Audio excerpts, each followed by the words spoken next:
Hey guys, what's up? This is Footy Guru. I just wanted to do a comparison video between the new Predator LZ and the Mercurial first generation, Mercurial Vapor 8. Um, I've been getting a lot of questions and emails regarding which one do I like more, which one do I prefer more, and I basically wanted to break each shoe down and tell you what I do and don't like about each boot.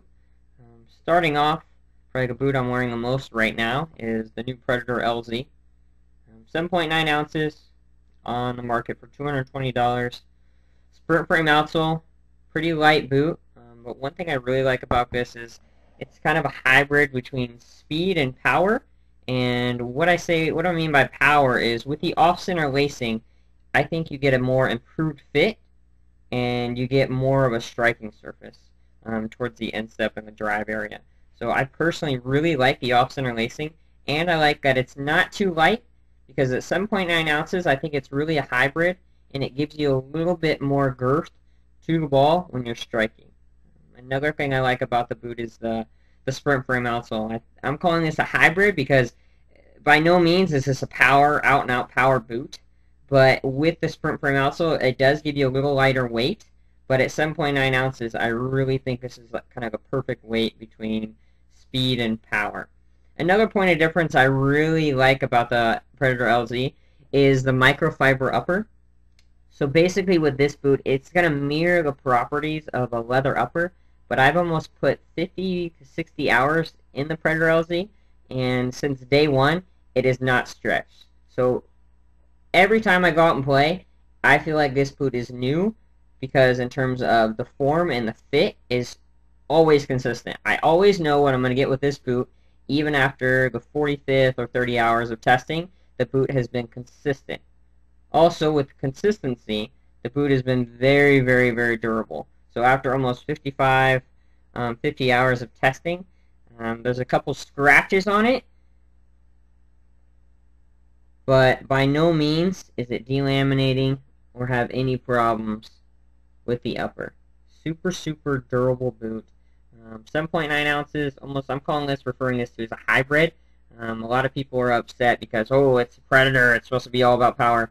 I think this boot is more designed for today's game, which is quick, very rapid pace, but also offers a good touch. I think 7.9 ounces is almost the key weight. So when I'm striking a ball, hitting a diagonal, or running at people, I feel like this is supportive.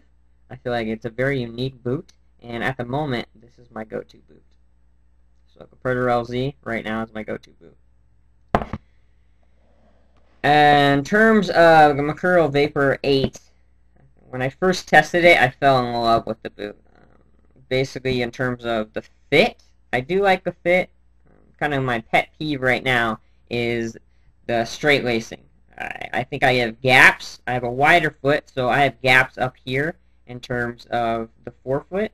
And I think with straight lacing, I think it's a little bit old school. I think if the Vapor and Nike want to get more fans and people with a little wider striking foot and a better fit for their overall shoes, I think with the off-center lacing, you just get a better fit. And personally, I love striking with the off-center lacing. I just think straight lacing is a little old school. Another thing with the Vapor 8 that I definitely noticed, and I made a video about it, is the stretching. So after the 10, 15 hours of testing, I started noticing how the boot kind of expanded, and it didn't keep its form. Major pet peeve for myself, because when I'm testing a boot and I'm playing with a boot, like the Predator LZ, I want that consistent fit, even if it's the first day I'm testing it or the 25th day. I want that consistent fit.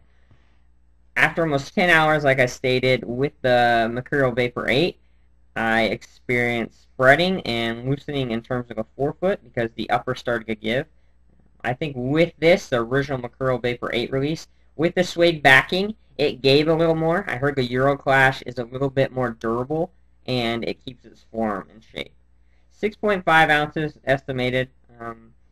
Nice boot, very, very lightweight. One of the things they did compared to the Mercurial Vapor 7 is they loosened up and make a forefoot and the outsole very, very more flexible. So it's almost, if you guys have ever ran in a free, you get a nice torque as you're pushing off the boot. Very low profile, pretty comfortable, but the only thing I don't like about this boot is at 6.5 ounces, when I'm striking a ball and I'm going for power or I want to hit a diagonal ball, the LZ, I think, offers me a better fit overall, and I feel more confident hitting a ball. Overall, with the straight lacing of Mercurial Vapor 8, I feel it's kind of limited, and the fit is not what I really am going for.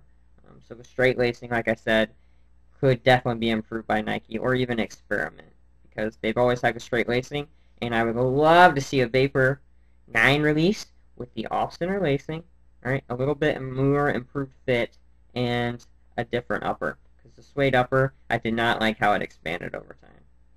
So overall, in terms of what I'm playing in right now, if I'm going out to a pitch and I'm playing a men's league game, or I'm just going to play open footy with my friends, the Predator LZ is my go-to boot. For one, the form fit, alright, the upper has not expanded at all. 7.9 ounces. I like how it's a little heavier, it's a little more sturdier, doesn't really hurt when I get stepped on. And in terms of the zones, I kind of notice it, but overall, I'm more concerned of the fit of the boot rather than the gimmicks of the boot. So, yeah, of course, some people say they feel it. Just remember, alright, out of any speed boot that's manufactured, alright, on the market, as the player, you have to make a boot. The boot's not going to make you. So with all this marketing out there, the player makes the boot, alright? So let's just get that settled. You can have all the gimmicks in the world, but if you can't hit a straight diagonal ball, alright, and have a solid touch, or get on the pitch and practice on your own, the boot is not gonna do it for you.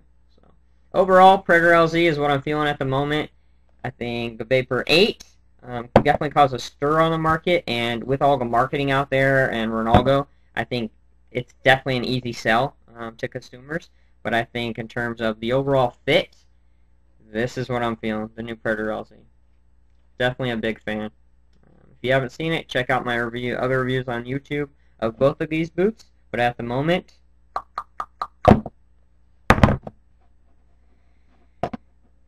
the Predator LZ is taking the cake. Thanks for watching, guys. Once again, this is Footy Guru. Check out the blog for the new t-shirts if you want. Other than that, thanks for watching, guys.